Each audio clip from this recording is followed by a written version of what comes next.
Assalamualaikum warahmatullahi wabarakatuh. Apa kabar teman-teman fans Zuma Official dimanapun Anda berada? Kali ini mau lagi menyaksikan gurunda kita Bang Zuma berdebat langsung dengan salah satu Oten. Jadi merapat semua, sediakan mikopita, kita duduk santai menyaksikan debat gurunda. Oke, mari Ki. Di Islam itu terpola dengan apa yang kemudian diterangkan dalam Al-Quran surah As-Zukhruf ayat 63. Bismillahirrahmanirrahim. Walamma ja'a Isa bil bayyinati qala qad ji'tukum bil hikmah wali ubayyina lakum ba'dalladzi takhtalifuna fi fattaqullaha wa ati'un. Jadi di sini diterangkan kemudian bahwa Nabi Isa alaihissalam datang kepada Bani Israel membawa hikmat Injil, sebuah keterangan. Lalu kemudian beliau berkata, sungguh aku datang kepadamu dengan membawa hikmah dan untuk menjelaskan kepadamu sebagian dari apa yang kamu perselisihkan, maka bertakwalah kepada Allah, bertakwa kepada yang mengutus Isa, dan taatlah kepadaku, taat kepada pengajaran Isa alaihissalam. Nah, kaitannya dengan ini, ada hal yang menarik di dalam kitabnya sahabat kita Kristen, yang sekali lagi saya katakan ini sangat mengkhawatirkan saya gitu. Di dalam Yohanes 3 nomor 36, barang siapa percaya kepada Yesus, ia beroleh hidup yang kekal. Kalau percaya kepada Yesus. Tetapi barang siapa tidak taat kepada Yesus, ia tidak akan melihat hidup, melainkan murka Tuhan tetap ada di atasnya. Jadi orang yang tidak taat kepada Yesus itu dimurkai oleh Tuhan. Nah, ini yang saya ingin tahu dari pihak Kristen sebelum kita diskusi lebih jauh. Ketaatan seperti apa yang Kristen telah praktekkan di dalam kehidupan keberagamaannya terkait dengan Yesus yang adalah juru selamat. Mungkin saya kira gitu teman-teman, kita bahas pelan. Baik, terima kasih Bang Zuma atas paparannya. Kali ini kita serahkan kepada teman kita Oten untuk menjelaskan seperti apa keyakinan beliau. Oke, buat sahabat kita dari Kristen silakan. Bagaimana penjelasannya? Menuruti akan perintah-perintah Yesus tentunya. Secara garis besarnya tentunya kita harus menuruti akan 10 perintah Allah. Ya. Kemudian itu sederhanakan, kasih kepada Allah dan kasih kepada sesama manusia. Kalau kita kasih kepada Allah, tentunya kita akan tidak membuat patung, ya. Jangan ada ilah lain di depan hadiratku. Jangan menyebut nama Tuhan Allah dengan sia-sia. Ingat dan kuduskan hari Sabat, itu kasih kepada Allah. Dan kalau kita kasih kepada sesama manusia, tentunya kita tidak akan membunuh, kita tidak akan berzina, kita tidak akan mencuri, mengingini, menghormati orang tua, dan seterusnya. Jadi itu sebetulnya implementasi dari kita mengasihi Yesus. Namun banyak orang juga kan hanya mengaku dia itu pengikut Kristus, tapi pada dasarnya tidak menuruti apa yang Yesus perintahkan untuk mereka lakukan. Yesus katakan, jika kamu kasih akan aku, kamu akan menuruti akan segala perintah-perintahku. Nah, perintah-perintah itu apa? Yaitu 10 perintah Allah yang sudah dibagi, kasih kepada Allah dan kasih kepada sesama manusia. Walaupun sebetulnya tidak ada orang diselamatkan oleh karena apa? Menurut hukum, ya. Orang Kristen itu sebetulnya diselamatkan oleh karena apa? Iman kepada Yesus. Apa artinya iman? Kalau kita beriman kepada Yesus, berarti dengan sendirinya kita akan mengikuti akan perintah-perintahnya. Apa itu perintah-perintahnya? Yaitu 10 hukum tadi. Kasih kepada Allah dan kasih kepada sesama manusia. Jadi tidak ada memang orang diselamatkan karena menurut hukum. Tetapi kita diselamatkan oleh iman kita kepada Yesus. Ketika kita beriman, pastilah kita akan apa? Menuruti akan hukum-hukum Tuhan. Saya kira itu, brother. Ya, baik. Jadi ada hal yang menarik di sini ya. Dari teman kita ya.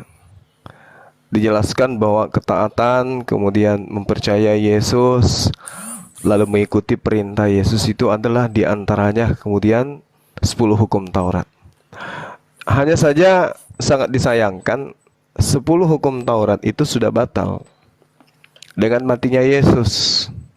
Jadi kalau hari ini teman-teman kemudian masih melakukan hal yang terkait dengan 10 hukum Taurat, itu bukan lagi dari hukum Taurat, tapi hukum yang dibuat oleh Kristen itu sendiri. Apa sebab? Karena Paulus mengajarkan dengan matinya Yesus di atas tiang salib, dia telah membatalkan dia telah membatalkan hukum Taurat beserta segala ketetapan yang ada di dalamnya. Jadi bullshit kalau teman-teman Kristen masih mengatakan mentaati hukum Taurat.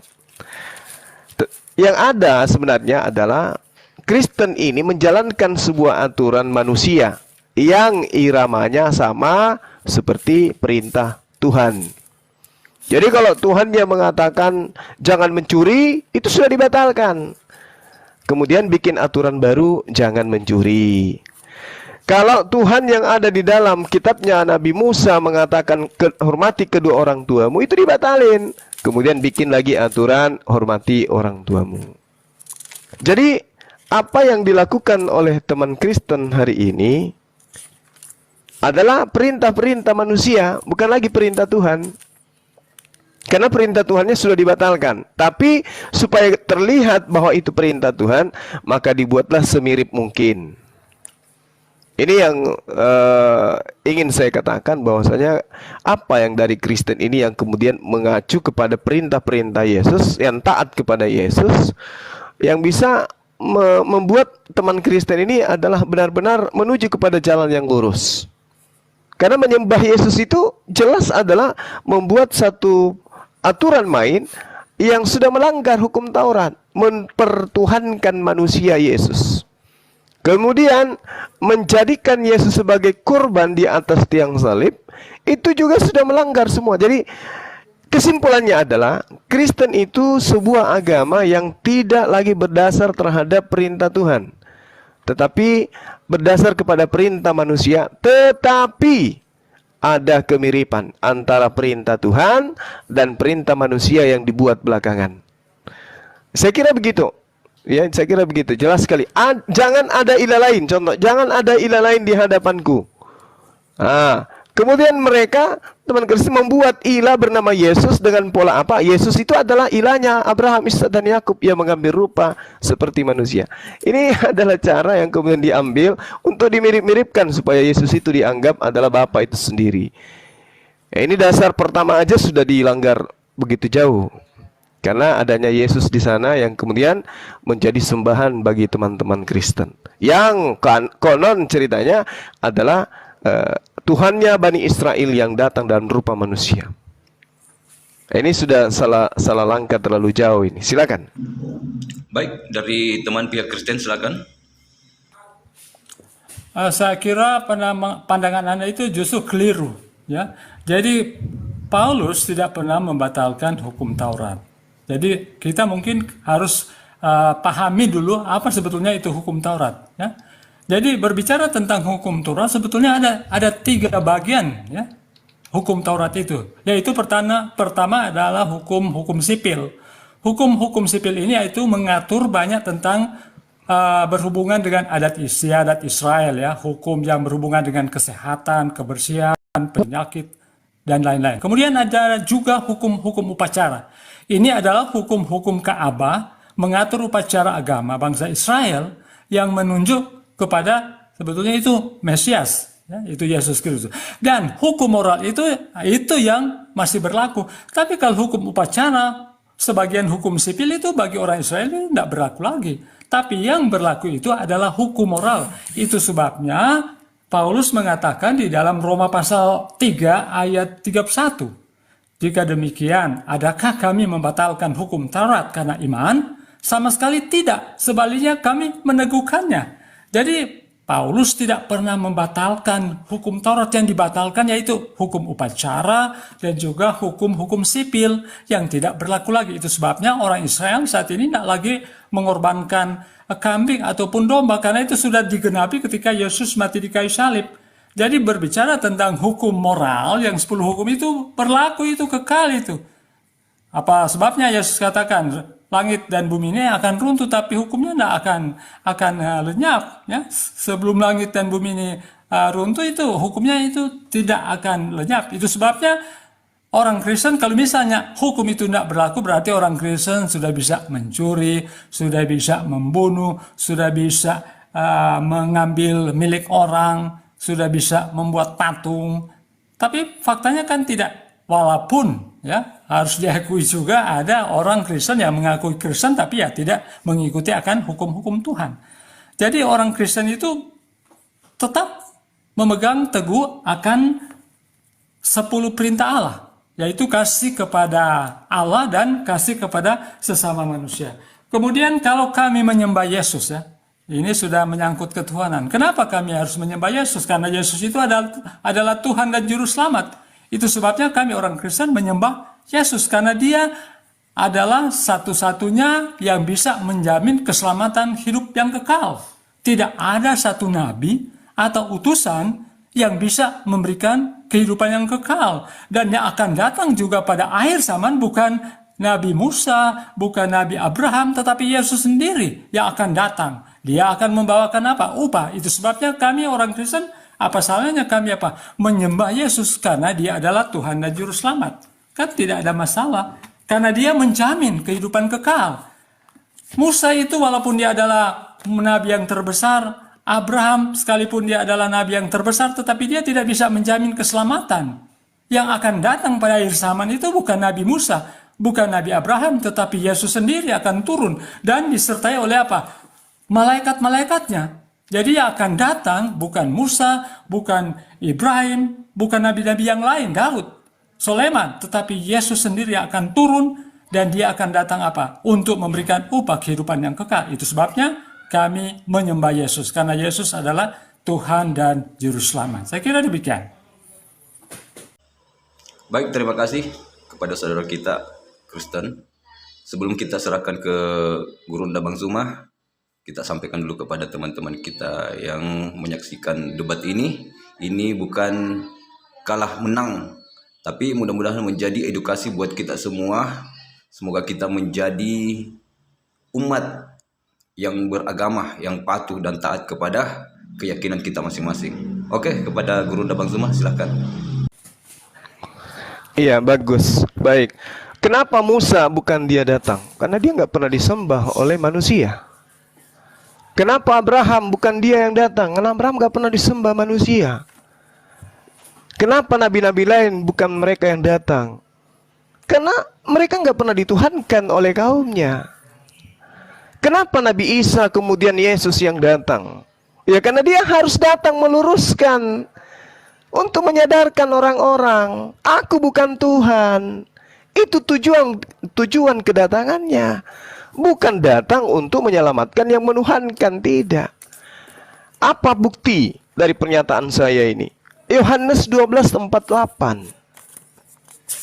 Barang siapa menolak aku dan tidak menerima perkataanku, ia sudah ada hakimnya, yaitu firman yang telah kukatakan. Itulah yang akan menjadi hakimnya pada akhir zaman. Ini Yesus dia mengatakan sendiri. Makanya dia akan datang untuk menghakimi orang-orang yang menuhankan dirinya. Nabi Musa tidak datang, toh tidak ada yang perlu dia jelaskan. Kenapa kalian menuhankan aku di hadapan Tuhanku? Tidak perlu. Abraham juga demikian. Kenapa kalian menuhankan aku di hadapan? Tidak perlu. Makanya di Al-Quran diterangkan, wa isqala lahu ya Isa bin Maryam a anta qulta linnas, apakah engkau yang mengajarkan kepada manusia untuk menuhankan dirimu selain daripada aku? Dia ditanya. Pada saat dia datang mencari hakim, dia ingin membuktikan, aku ini bukan Tuhan. Aku ini bukan Tuhan. Makanya diterangkan di dalam kitabnya orang Yahudi, bahwasanya Tuhan itu bukan manusia. Tuhan itu tidak bisa terlihat dan seterusnya. Tuhan itu tidak bisa dibentuk dan seterusnya. Tapi kemudian ada pengajaran yang justru Nabi Tuhan yang dijadikan sebagai Tuhan. Jadi kedatangan Yesus itu bukan untuk menjadi Tuhan. Kedatangannya untuk menghakimi. Menghakimi siapa? Menghakimi manusia yang mempertuhankan dirinya. Tak percaya? Baca kitab saudara di dalam Matius 7. Bukan setiap orang yang menyeru aku Tuhan, Tuhan. Maksudnya bukan setiap orang yang membuat dirinya itu sebagai junjungan, sebagai jalan dalam kehidupan, sebagai panutan dalam kehidupan, yang akan masuk ke dalam surga, melainkan dia yang kemudian menjadikan ajaran Tuhannya untuk dijalankan. Makanya Yohanes 12:8, barang siapa menolak aku dan tidak menerima perkataanku, ia sudah ada hakimnya. Jadi Yesus kemudian datang menjadi hakim, ya, untuk menguji perkataan-perkataan Yesus selama 3 tahun itu apakah ditaati oleh Bani Israel atau tidak. Kalau Kristen ini kan bukan Bani Israel. Kristen ini adalah oknum atau golongan yang kemudian dinubuatkan oleh Yesus sebagai orang neraka, yang diajarkan oleh ahli kitab. Celakalah engkau wahai ahli kitab, celakalah engkau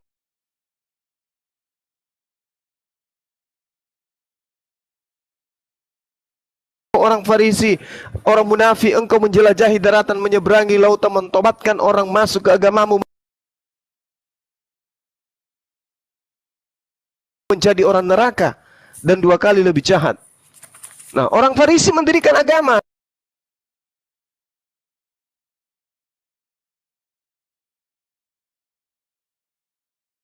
di luar daripada ajaran Yesus. Agama apa itu? Ya Kristen.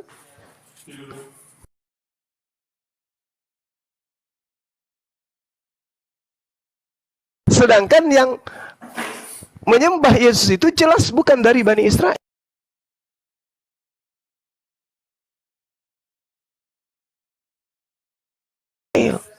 tetapi dari Bani Farisi, pengikut Farisi yang menjadi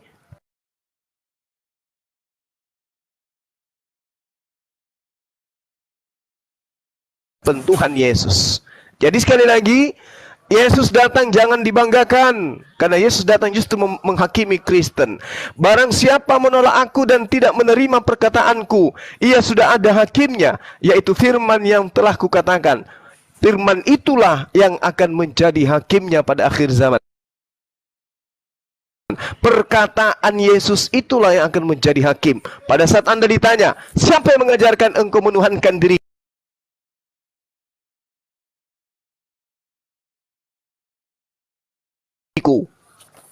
Lidah Anda kaku, tidak akan pernah bisa menjawab itu.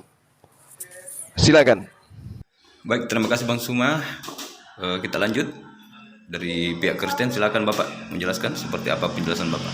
Oke, dilanjut Pak. Oke, saya akan tanggapi ya. Kenapa bukan Musa yang akan datang di akhir zaman, di hari kiamat? Mengapa bukan Ibrahim atau Abraham? Mengapa bukan Raja Daud, Raja Sulaiman? Karena mereka itu tidak dinubuatkan. Ya, mereka itu tidak dinubuatkan dalam Alkitab maupun dalam Al-Quran Anda bahwa mereka yang akan datang. Tapi yang dinubuatkan yang akan datang yaitu apa? Yesus Kristus sendiri. Kemudian kalau Anda katakan Yesus akan berkata, bukan semua orang yang berseru kepadaku Tuhan, Tuhan yang akan masuk dalam kerajaan surga. Betul itu. Karena banyak juga orang Kristen yang apa? Mengaku Kristen tapi tidak mengikuti akan perintah-perintah Tuhan. Pasti Tuhan akan apa? Mengatakan aku tidak mengenal kamu, nyalah kamu daripadaku. Jadi menjadi seorang Kristen yang sejati bukan hanya sekedar percaya. Percaya itu harus apa? Dibuktikan dengan buah-buah. Ya, apakah kita sudah menuruti akan perintah-perintahnya atau tidak? Kalau kita hanya mengaku sebagai pengikut Kristus tetapi kita tidak mengikuti akan hukum-hukumnya, itu nol besar itu. Itu sama dengan aku tidak mengenal kamu, nyalah kamu daripadaku, kamu yang pembuat kejahatan. Tetapi ketika Yesus datang, ketika Yesus akan datang kembali, dia akan memberikan upah kepada kita. Tidak ada dalil dalam Alkitab Yesus akan menghakimi kita umat-umat Kristen yang percaya kepadanya karena kita mentuhankan Yesus. Tidak ada dalilnya. Tidak ada satu dalil dalam Alkitab ataupun dalam Al-Quran karena kita mentuhankan Yesus kemudian kita akan diadili. Tidak. Dalam Wahyu pasal 1 ayat 7 dan 8 dikatakan, lihatlah ia datang dengan awan-awan dan setiap mata akan melihat dia. Juga mereka yang telah menikam dia. Dan semua bangsa di bumi akan meratapi dia. Ya, amin. Ayat 8. Dan aku adalah Alfa dan Omega, firman Tuhan Allah yang ada dan yang sudah ada dan yang akan datang, yang Maha Kuasa. Inilah ya yang diucapkan oleh Yesus Kristus sendiri. Kemudian di Wahyu pasal 22 juga ayat 13 demikian. Abangda Felix itu baru akan. Di Wahyu itu Abangda, itu baru dikatakan akan melihat. Jadi belum terjadi. Ya, akan melihat. datang. Sementara Sebabnya Bible yang Bunda memang tunjukkan belum itu terjadi, ada di Bunda. sini. Itu kan akan datang ketika hari kiamat.